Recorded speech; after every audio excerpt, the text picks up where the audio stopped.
ကိုရီးယားနိုင်ငံရဲ့ဘူဆန်မြို့မှာ2023ခုနှစ်တုန်းကလူထုတရက်လောက်ကိုအရန်ကိုမှတုံ့လောက်သွားစေခဲ့တဲ့အမှုတစ်ခုဖြစ်သွားခဲ့တယ်။အဲ့ဒီအမှုမှာတရားခံအမိတ်ကလေးဖြစ်ပြီးတော့အသက်ဆိုလို့ရှိရင်23နှစ်ပဲရှိသေးတယ်။အခုမြင်တွေ့နေရတဲ့ကောင်မလေးရဲ့နာမည်ကဂျန်ယူဂျင်လို့ခေါ်တယ်။သူအသက်တစ်နှစ်မှာပဲသူ့ရဲ့အမေဖြစ်တဲ့သူကအိမ်ပေါ်ကနေပြီးဆင်းသွားခဲ့တယ်။အဖေဖြစ်တဲ့သူကြောက်လဲဂျန်ယူဂျင်9နှစ်လောက်မှာထပ်ပြီးတော့ဆွတ်ပြစ်သွားခဲ့တယ်။ဒီတော့အဖေဘက်ကအဖိုးဖြစ်တဲ့သူကပဲဂျန်ယူဂျင်ကိုတနာလို့ဆိုပြီးခေါ်ယူငွေစားခဲ့တယ်။ဒါပေမဲ့အဖိုးဖြစ်တဲ့သူကအသက်ကလည်းတော်တော်ကြီးပြီးစီးပွားရေးကြီးမယ်ဆိုလို့ရှိရင်လည်းအရှမ်းကိုမှဆင်းရဲချို့တယ်။အဲ့ဒီခါကျတော့ဂျန်ယူဂျင်ကိုဒီပညာရေးလို့စိတ်သက်ပိုင်းဆိုင်ရာပံ့ပိုးပေးမှုတွေကိုတည်တည်ချာချာကြီးမလုပ်ပေးနိုင်ခဲ့ဘူး။ဂျန်ယူချင်းစီမှာကဦးလေးတွေအတော်တွေအဲ့ဒီလိုမျိုးပေါ့နော်စိတ်မျိုးတချို့တော့ရှိရဒါပေမဲ့သူ့ရဲ့ဆွေမျိုးတွေကလည်းရွှေရှိမှမျိုးတော့ကျင်ကြတဲ့ဆွေမျိုးတွေဖြစ်နေရပေါ့နော်ဂျန်ယူချင်းကမိဘတွေကွဲသွားတဲ့အပြင်မှာစည်ရင်နှမ်းမစွာနေတဲ့ခါကျတော့ဘယ်ဆွေမျိုးမှလာပြီးဆက်သွယ်မလုပ်ကြဘူးပြစ်ပယ်ထားကြတယ်ဒီလိုနဲ့ဂျန်ယူချင်းအသက်15နဲ့16နဲ့သူအထက်တန်းကျောင်းသူဘွားရောက်တော့ပေါ့နော်သူကသူ့ရဲ့အဖေကိုစပြီးတော့ရှာတယ်ပြီးတော့သူကိုယ်တိုင်ပဲစ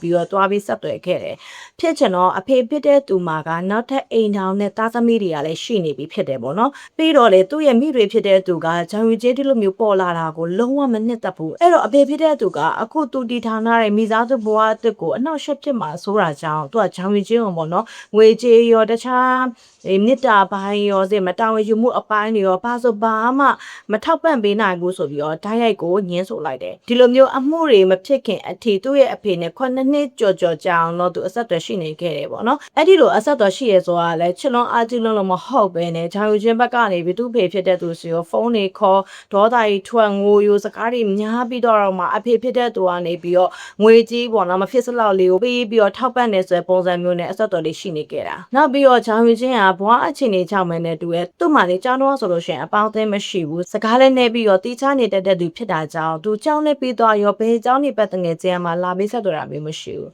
ရှင်းရှင်းပြောရမယ်ဆိုလို့ရှိရင်သူ့မှာတငယ်ချင်းကလုံးဝမရှိသလောက်ဘူးဖြစ်နေတာအဲ့ဒီလိုနဲ့ဂျန်ယူချင်းက2018ခုနှစ်မှာသူအထက်တန်းကျောင်းပြီးသွားခဲ့တယ်အထက်တန်းကျောင်းပြီးရဲ့ခါကျတော့သူကတက္ကသိုလ်ဝင်ခွင့်ကိုဖြေတယ်ဒါပေမဲ့အချိန်ဖြေပေမဲ့လည်းပဲသူဟာတက္ကသိုလ်ဝင်ခွင့်ကိုမရခဲ့ဘူးဒီလိုနဲ့သူကအစိုးရဝန်ထမ်းအလုပ်လုပ်မယ်ဆိုပြီးတော့ဆောင်ရွက်ပွဲဝင်ဖြစ်ဖို့တကြိုးစားပြန်တယ်စူးစမ်းရင်လူသားပြောတာပေါ့နော်။ तू ကတကယ်တမ်းအိမ်မှာစာအုပ်လေးလာနေတာဆိုတော့လည်းမလေးလာနေဘူး။ဒီလိုပဲရှောက်ပြီးတော့အချိန်တွေပဲဖြုံးနေခဲ့တာ။ तू အထက်တန်းကျောင်းပြီးတော့2018ခုနှစ်ကနေပြီးတော့အမှုကိုကျူးလွန်ခဲ့တဲ့2023ခုနှစ်အချိန်လေးဆိုရင်9နှစ်ကျော်လုံး तू ကအလောက်ကိုင်းမရှိပဲနဲ့ဒီတိုင်းနေခဲ့တာ။တက္ကသိုလ်ဝင်မရတာအလုံးလျှောက်တဲ့အခါမှာအစင်မပေးတာရဲ့ကြောင့်သူကစိတ်တက်ကြလာပြီးတော့9နှစ်လုံးပြင်မကဘာနဲ့လုံးဝဆော့တဲ့ဖြတ်ပြီးအိမ်ထဲမှာပဲပေါ့နော်တယောက်တည်းဘာလုပ်နေလဲဆိုတော့ true crime ပေါ့နော်ခုစုပြောသလိုမျိုးပေါ့နော်မှုကင်းသတင်းတွေရုပ်ရှင်တွေမှုကင်းဝတ္ထုတွေပြီးလို့ရှင် TV အစီအစဉ်တွေအများကြီးကိုသူကတယောက်တည်းအိမ်ထဲမှာပဲနေပြီးတော့လပေါင်းများစွာဆွလန်းလန်းကြီးကိုကြည့်နေခဲ့တယ်အဲ့ဒီလိုနဲ့နောက်ပိုင်းကျတော့ဘလို့ဖြစ်လာလဲဆိုတော့လူတယောက်ကိုအပျော်တက်လို့ရှိရင်ဘလို့ခံစားရမလဲဆိုရဲစိတ်တက်စအတွေးခေါ်တွေဝင်လာခဲ့တယ်ပြီးတော့အဲ့ဒါကိုတကယ်လက်တွေ့ပြုလုပ်ဖို့အတွက်ကိုအကောင့်တစဖော်တော့တယ်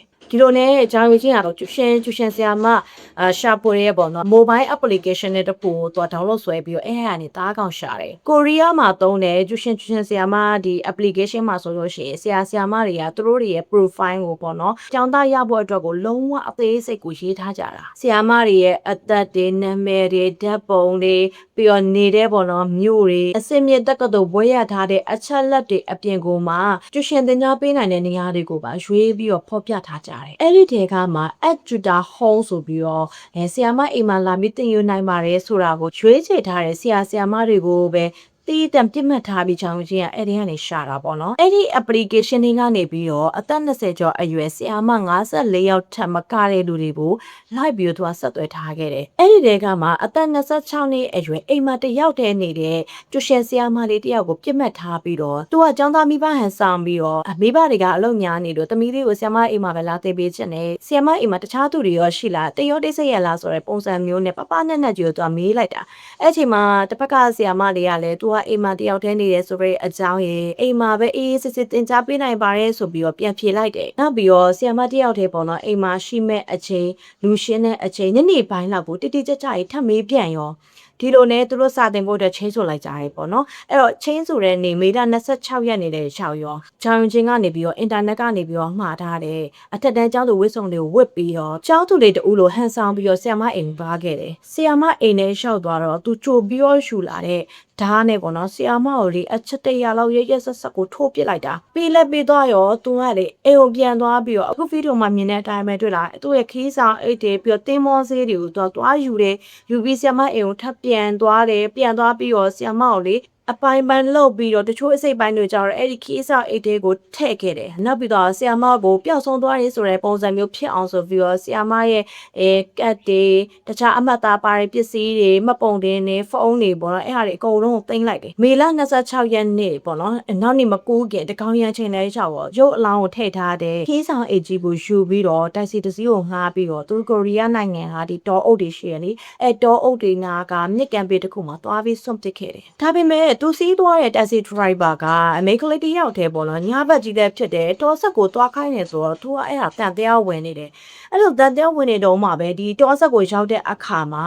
ကားပေါ်ကနေပြီးတော့အိတ်ကိုပေါ့နော်ချပြီးတတ်တဲ့အခါမှာအိတ်ကနေပြီးတော့သူရဲ့စိတ်ထွက်နေတာကိုကားရဲ့မီးလေးရောင်နဲ့သူသွားပြီးတတိထားလိုက်မိတယ်ဒါပေမဲ့သူဘာမှမပြောဘဲနဲ့ဒီတိုင်းနေနေတာပေါ့နော်အဲ့တော့ချောင်ယူချင်းကလည်းဒီအိတ်ကြီးကိုဆွဲပြီးတော့သူကတောဆက်တဲကိုဝင်သွားတယ် taxi driver ကလည်းသူကကားကိုပေါ့နော်အဲ့အနီးနားလေးကို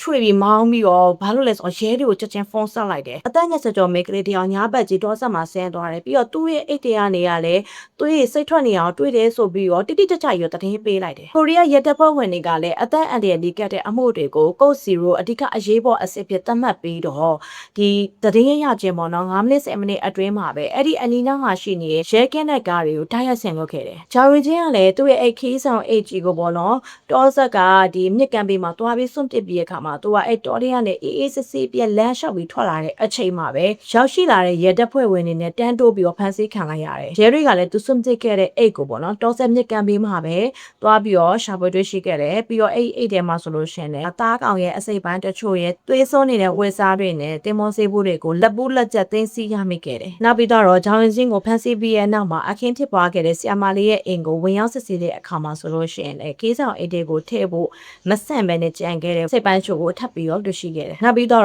ဂျောင်းရင်ချင်းကဒီလက်ဆောက်ထပ်ဖို့ဆိုပြီးတော့ဗောနော်ဆီယာမာလေးရဲ့မှတ်ပုံတင်တွေကတ်တွေဖုန်းဆက်ပစ္စည်းတွေအဲ့ဟာတွေအကုန်လုံးကိုသူ့အဖိုးနဲ့နေတဲ့အိမ်စီမှာသူကသွားပြီးတင်ဆက်ထားတာအဲ့ဒါတွေကိုပါရဲတပ်ဖွဲ့ဝင်တွေကသိသိရမိခဲ့တယ်ရဲစခန်းရောက်စမှာဗာပြောလဲဆိုတော့ဒီရုပ်လောင်ကိုတခြားသူကလက်ဆောက်ဖြောက်ခံလို့ပေးခဲ့ရုံမှာပဲဆိုပြီးတော့လိန်လေးဟာ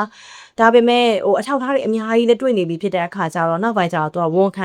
တဲ့အခါကျတော့လည်းဘလို့ဝန်ခံလဲဆိုတော့သူလူသက်ချင်တဲ့စိတ်ဖြစ်နေလို့တက်ခဲ့တာပါဆိုပြီးအေးစစ်စစ်ကိုဝန်ခံလိုက်ရောသူ့ရဲ့ဖုန်းနဲ့ကွန်ပျူတာတွေကိုစစ်လိုက်တဲ့အခါမှာဆိုလို့ရှိရင်လည်းရုပ်အလောင်းကိုဘလို့ဖျောက်ဖျက်ရမလဲလူတယောက်ကိုတက်လို့ရှိရင်ဘလို့ခံစားရမလဲဆိုတဲ့စကားလုံးတွေအကြိမ်ကြိမ်ရှာထားတာကိုတွားပြီးတွေ့ခဲ့ရတယ်ဒီတော့စိတ်ပညာရှင်တွေသူ့ကိုစစ်ဆေးလိုက်တဲ့အခါမှာ psychopathy checklist ပေါ့နော်စိတ်သက်သာစိတ်တဲ့တိုင်းတာမှုမှာရမှတ်သူဘယ်လောက်ရလဲဆိုတော့28မှတ်ထိရခဲ့တယ်ဒါဆိုလို့ရှိရင်ကိုရီးယားနိုင်ငံမှာနာမည်ဆိုးနဲ့ကြော်ကြားနေတဲ့သူအေးရစဝစ်ကောင်လေးထပ်နာမှပို့ပြီးတော့ရမှတ်ကမြင့်နေခဲ့ဒီလိုနဲ့2023ခုနှစ်နိုဝင်ဘာလ24ရက်နေ့မှာတော့ချောင်းရီချင်းအောင်ပေါ့နော်ပူဇက်ခရန်တရားရုံးကနေပြီးတော့ကြိုတင်ကြံစီမှုလူသက်မှုအလောင်းဖြောက်ဖြတ်မှုတွေနဲ့သူ့ကိုထောင်ဒဏ်တစ်သက်တကြွတရားဝင်ချမှတ်ခဲ့ပါတယ်ဒီမိုးလေးကဒီလောက်ပါBye bye.